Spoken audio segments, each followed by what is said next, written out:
The Last Pear Pie, William Hovey Smith, 2024. Well, Hurricane Helene took something from me that I valued very highly, and so did more than 20,000 others of you.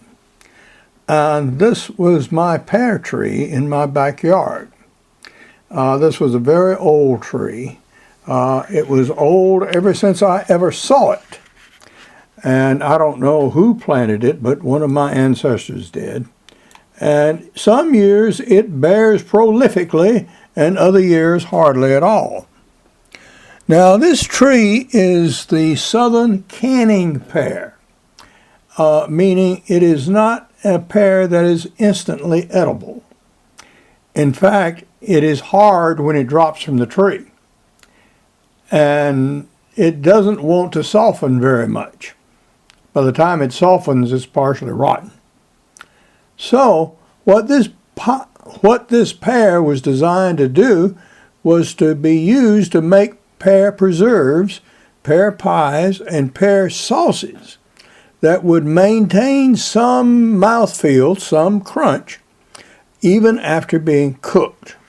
So this is not a pull it off the tree and chomp on it. You'll break teeth if you try that. And over the years, we have done a variety of preparations for it. Now, most usually, these consist of first making a pear sauce, which consists of peeling the pears and boiling them and crushing them, and then using them either as a sauce or to make various bread products, which might be either sweet or savory. Now, so far as the savory breads are concerned, one of my most famous, infamous, was a pumpkin pear pig lips pie using preserved pig lips.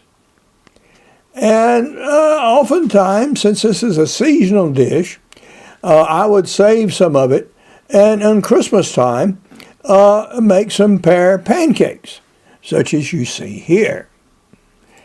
Now, by far, most of my interest in the pears was in illustrating the use of my various knives, which I made at the time. And there were several bakings and several makings from years to years as they went by. We also, very early on, back in October 2011, did fermentation with pears and persimmons. Now, we did not use this fermentation vessel from the Amazon, but actually used more modern equipment like you see here, showing persimmons in the foreground.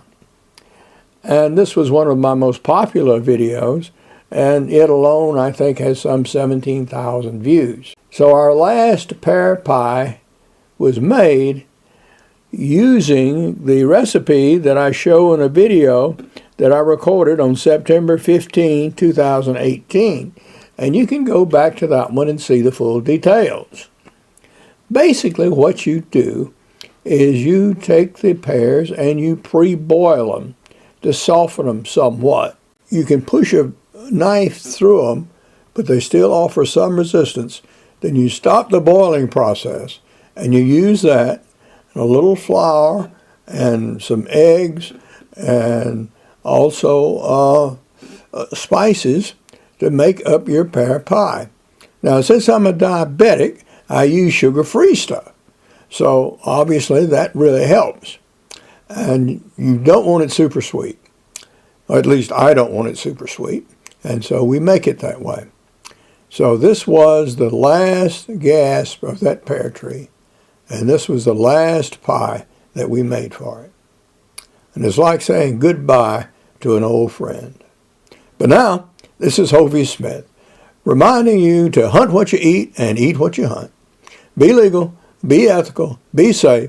Goodbye, God bless, and see you next time.